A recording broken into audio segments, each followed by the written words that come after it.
My kids are fifth generation Williamstown people, so I practically lived down here when I was a kid, and that bad year, 95, you forgot to add too, we didn't, not only did the club not win a game in the first or the second, but they couldn't pay their players as well, and so that was so foreign to me, being a Williamstown person, because this club's always been a fantastically strong club. The community was always really proud of it. And as kids growing up here, we didn't actually aspire to play AFL footy. We wanted to play Willie, because in those days when I was a kid, Max Papley was captain coach, and there was Nipper Jackman and Mickey Mulligan and all these great players, and Willie was a powerhouse in those days. And it was sad to see what happened to it. And a few people I know as well got on board. I'll give a bit of reciprocal here to Cuz. The first thing I did when I became president, I was only about 28 or 29. Actually, I took over, I sacked the coach, which was, you do as the president, got rid of the coach. You're all right, Juno, you're okay. And coached the last 4 games, and of course we got beaten by about 30 goals every week, so I thought, no, we've become the president, we'll go and get a coach. So we got Merv Kane as our coach. But the best appointment that I made was I got Cuz, and Cuz was at the time working at the railways, and he'd done a lot of work for Spotswood and knew the area. And we had no money, and we didn't have, to be honest, a great deal of hope at that stage, so we just sort of thought we'd recruit from the local area. Cuz knew the area really well, and we set about trying to resurrect the footy club. So approached them and we got it. We took the venue over, which is now obviously Seagulls. Prior to that, we've been living hand to mouth, doing bingo.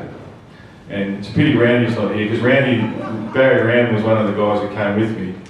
And we used to go up on a roster on a Saturday night, so imagine how well we're going, and our families were wrapped. What are you doing Saturday night? Oh, we're going up to call the bingo and help the bingo.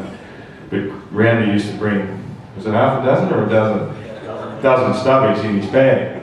And by the time the end of the night came, someone had to go out when someone called bingo, and he couldn't read the numbers, he was that pissed, and so he'd just go 20, that's it, no worries.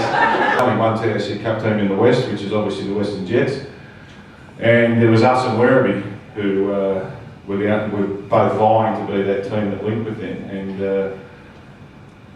it was fair to say it was a bit of a shit fight, but we ended up winning the day. We rallied our politicians and the people around at the time. Joan Kerner was great, Ralph Willis, all these people. We had a big rally at the town hall, had hundreds of people turned up, which is really encouraging, because as I touched on before, this club is so important to the local community, and when there was a bit of a sniff that we might have been kicked out of the comp, everybody around rallied. We lobbied really hard. We probably shouldn't have won, but we did. We ended up winning that battle, and we got the licence. And funnily enough, we played Werribee out here the first game, and we played them the last game of the previous year and got beaten by about 30 goals, I reckon it was. But we beat them, and it still goes down as one of the best wins I've ever been involved with. When people ask you about your footy career highlights, that was unbelievable, because of all the work and battles that we had to get there. So for the young guys who haven't been here before, that's something that I would impart, that when you put that jumper on, especially at home, because they'll give you a cook on the way off if you don't, you have a crack, and be proud to wear the jumper.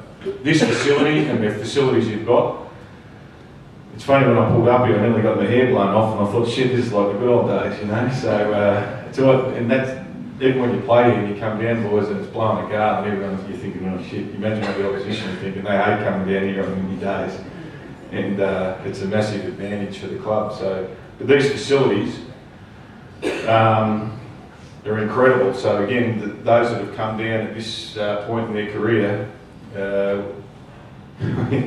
when we played, and we had some old tricks, like there's a few guys who played in my time down there, but everything was just concrete. You were lucky to get a hook to put your gear on, and that was our room. So the opposition rooms, they were freezing, and they put a cold hose in there, and they go in, and the ground would be wet. This was before the game started. So there's a whole lot of tricks. That's why people hated to come here. But when you turn up and look at these facilities, that advantage is gone, because these facilities are fantastic. And realistically, having been through it last year, and obviously been through it as it was getting built, a lot of stuff's been said about you know, the AFL facilities, and I see today Hawthorn are going to spend 35 million, but you know, sometimes you can overspend, but what's been spent here is actually absolutely first class, and there's no excuses from a facilities point of view for players in this footy club, because this, well, it's easily the best facility in the VFL, and it's not very far off some of the newer places in the AFL. So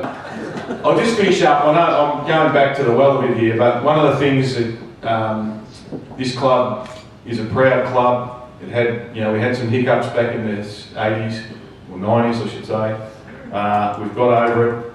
First class, great board, great administration, great coaching group, and I think you know, it's incumbent on everyone who pulls on that jumper to actually, as I said, do it proud, have a crack, as I said before, because not only are the scouts watching, but more importantly, the community's watching, and it's a great honour for this footy club, and I hope you have a great season, and above all, respect the jumper when you put it on. So thanks a lot, guys.